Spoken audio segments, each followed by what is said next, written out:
Have you ever considered building your own home? Well, when I'm talking about building your own home, I'm not talking about the kind of building where you go into a builder's model, give them a deposit, and then come back in a few months to close on the property. I'm actually talking about building a home from the bottom up as your own general contractor. There's significant pros and some cons to doing this, and today we are going to be talking about all of them. So if you've ever been curious about the process, or maybe you're kind of a weirdo like me and you want to build something by yourself, this is the video for you.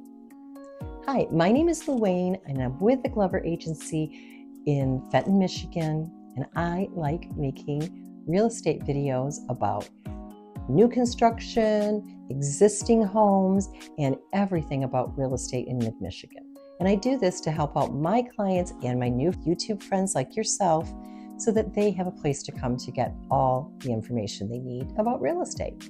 And trust me, when it comes to real estate, between myself and my clients, we've probably all done stupid with a capital S more than once. So you can learn from our mistakes. All the advice here is worth every penny that you pay for it.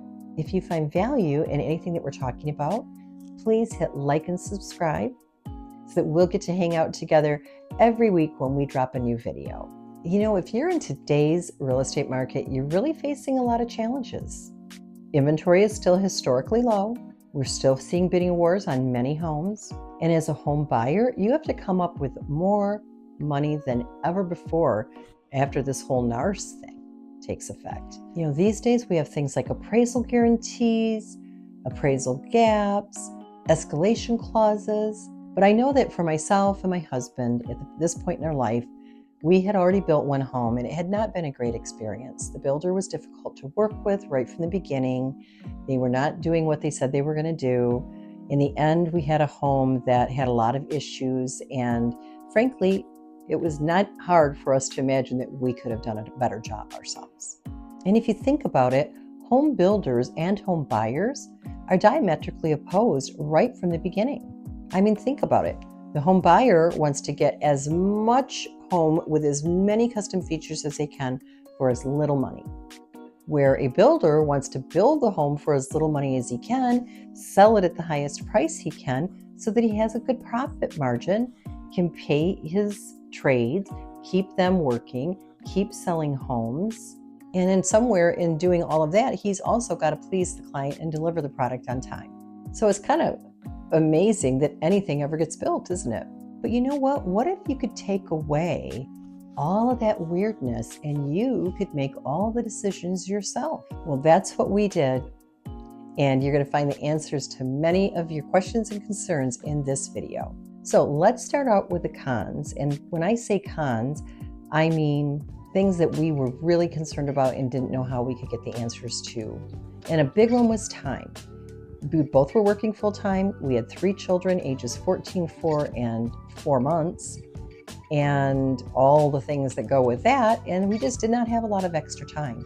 But in the end, we did find that we probably averaged about 30 hours a week, and we divided that between the two of us. I handled all the paperwork and planning and design choices. My husband met with the trades at the house in the morning, gave them instructions, got bids, etc. So all in all, we figured that we probably averaged between 10 to 12 hours, and there were some weeks that we put a little bit more time in, and that was kind of like right at the beginning and right at the end of the build. Another big concern for us was the stress and uncertainty, because we just didn't know what we didn't know. We weren't builders. We didn't know how to get a construction loan. Some places were telling us that we were going to have a builder's license in order to get a construction loan. We were worrying about that process. Then we had to look at all of the what ifs that were there. What if we ran into an issue that we didn't know how to handle? What if this happened? What if that happened? Thankfully, we ended up finding a company that specializes in helping home builder buyers, and pretty much everything that they offered us took most of these worries and concerns off our plate. Frankly, there was just really no reason for us not to do it. Another con for us was temporary housing. We were solidly in a buyer's market when we were building this home, 10 plus months of inventory compared to 2 or less now. And homes weren't moving that fast. And I was concerned that we wouldn't get the house sold before we were done building the other one. and I didn't want to have two house payments. So we decided to sell first and move into temporary housing. Looking back now, I probably would not have done that. I would, because it was 2 moves in 8 months and it was a lot. Skills and experience. Well, we had a little bit of background in building, and we'd done some light remodeling in our own homes, but we were nowhere near experts in anything. But when it comes to the experience and skills we needed, I think that program management was probably the biggest skill we used, because we had to keep our program moving ahead. We had to watch for pitfalls and anticipate things that might slow the process down and pull trades ahead when it was possible. So a lot of it was just program management, but we did have a little bit of background and it's easy to pick up on. Another area that we were kind of concerned on was physical exhaustion and mental exhaustion. With 3 young kids in the house and activities and friends and sleepovers and getting up in the middle of the night and all the things that we were dealing with, could we really do this? And I have to be honest with you, there really wasn't a time I didn't think we could do it. It was a little hard at times when we were having heavier weeks of work or things maybe didn't go quite right. But generally, it was the outside world bothering with our build more than our build causing a problem with the outside world, if you would. Meaning that, I just maybe didn't have time to get out and look at the design shops like I needed to. But we worked it out, and in the end, I really didn't feel like it was that difficult. They said if we could do this without getting a divorce, it was probably a great thing, a great sign for our marriage. So now let's talk about the pros, right? So first of all, the major pro that moved us in this direction was a significant savings. Literally, you can save about 1/3 of the cost of your home. Now, our home, just by working as your own general contractor, that is not including if you did any of the work. Initially, we weren't planning to do all of the work.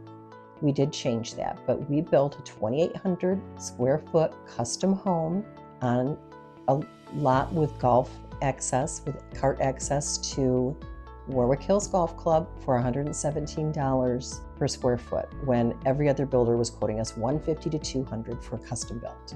That is a significant amount of money. And that was one of the big factors in why we decided to do this, because we saw an opportunity to maybe do this once or twice and have a completely paid for home. But saving that kind of money on a home in today's market is pretty unheard of. Customization. Now this is where things got really fun. I mean, of course, we had our own custom plan that we had, laid out, enlarged rooms, changed layouts, whatever we wanted to do, and they worked with us and helped us with that. But we also found that there were customizations that we could make on the fly that we didn't even know were available to us. For instance, the drywall installer called me down, wanted to know, do we want to have square door openings or rounded? I had never even considered rounded.